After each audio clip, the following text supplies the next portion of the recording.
votre émission avec le Casino Barrière de Montreux. Faut pas mélanger des pommes et des poires. Oui, je vous force pas. Plus on est, plus c'est drôle en fait. L'important c'est de partager ce moment. Je crois que oui. C'est très bizarre. C'est génial. Ça, je pourrais en écrire tout. L'invité du matin. Le Lausanne Hockey Club en pole position pour les playoffs. La saison régulière de hockey sur glace est bouclée et les séries finales s'annoncent décisives, tandis que certaines équipes doivent encore batailler pour décrocher leur place en playoffs. Le Lausanne Hockey Club, leader du championnat, attend sereinement son adversaire en quart de finale. Après avoir frôlé le sacre l'an dernier, les Vaudois espèrent enfin concrétiser leur rêve de titre. Nous recevons ce matin Chris Wolf, CEO du club, qui revient sur cette saison et les ambitions de l'équipe à l'aube des playoffs. Bonjour Chris Wolf. Bonjour. Merci d'être avec nous ce matin. On va parler donc hockey, on va parler du LHC, mon cher Mike, que vous connaissez très très bien. Oui, c'est vrai qu'on les suit déjà depuis quelques années, oui. Ouais. Terminer quand même cette saison régulière à la première place, Chris Wolf, c'est la consécration d'une sorte de régularité, de constance et surtout de performance pendant 6 mois. C'est l'objectif qu'on s'était fixé, c'était de confirmer nos bonnes intentions. Je crois qu'on y est arrivé, peut-être même un petit peu mieux que prévu.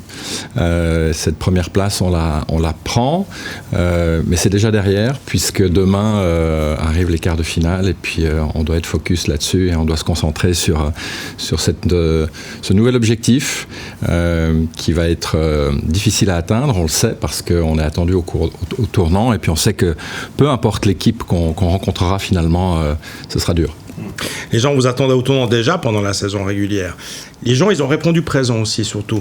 C'est extrêmement important. Plus de 9000 spectateurs de moyenne à la Vaudoise Arena.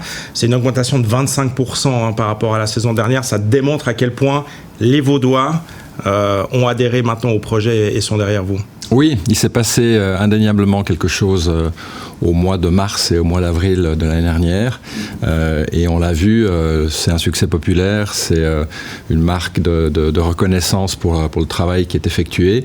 Et puis je crois que ce qui est surtout le plus important, c'est de partager ce plaisir qu'ont les spectateurs à chaque match à la Vaudoise Arena, puisque l'équipe gagne. Donc elle procure de la joie, elle procure du bonheur. Et puis ce qu'on voit sur la glace, c'est magnifique, c'est un engagement de la part de tous les joueurs, de l'équipe.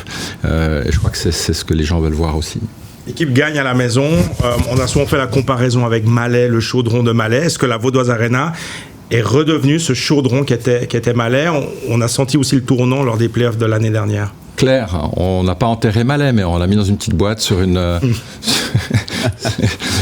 petite étagère. Et puis maintenant, on peut dire que la Vaudoise Arena est indéniablement la nouvelle maison des supporters du LHC.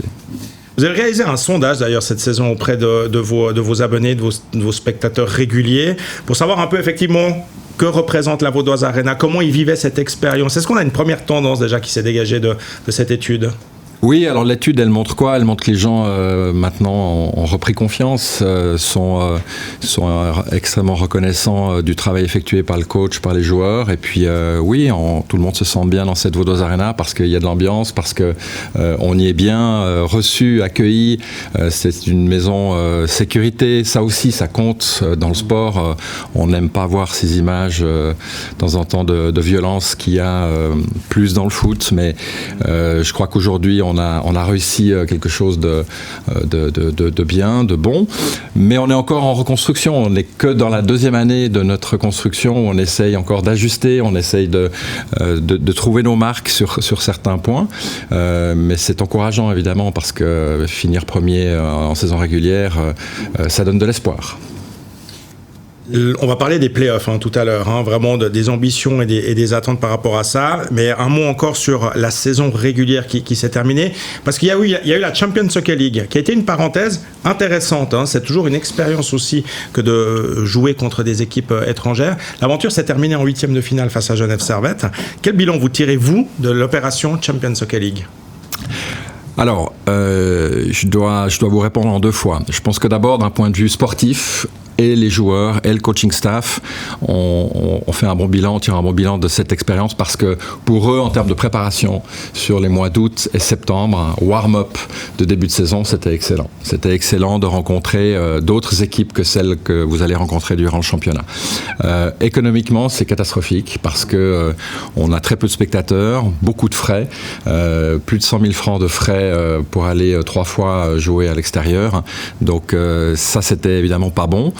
Donc je dirais c'est un bilan mitigé pour moi parce que c'est une compétition qui prend un peu trop de place dans un programme de matchs déjà assez serré durant une saison. Donc même si ça s'est terminé en 8e de finale, je verrai avec un œil avisé cet événement plutôt sur le mois d'août en sorte de warm-up, de tournoi de pré-saison. Je pense que ça, ce serait très bien, mais c'est pas moi qui ai les clés. Chris Wolf, notre invité ce matin, CEO du LHC, revient dans un instant, dans moins de 2 minutes, juste après la pause. À tout de suite. Messieurs, il faut pas mélanger des pommes et des poires. Oui, je vous force pas. Plus on est, plus c'est drôle en fait. L'important, c'est de partager ce moment. Je crois que oui. C'est très bizarre. C'est génial. Ça, je pourrais en écrire tout. L'invité du matin. Le Lausanne Hockey Club en pole position pour les playoffs. On en parle ce matin avec Chris Wolf, CEO du club qui est avec nous. Merci d'être là, Chris Wolf, ce matin. On continue cette interview, Mike Perez, et on continue de dévoiler les futurs projets pour le LHC. Et c'est chaud dans le chaudron. Premier match des playoffs le 13 mars face à un adversaire qui doit encore être déterminé. Ça fait 12 jours de pause. C'est bien ou ça coupe un peu le rythme quand même ?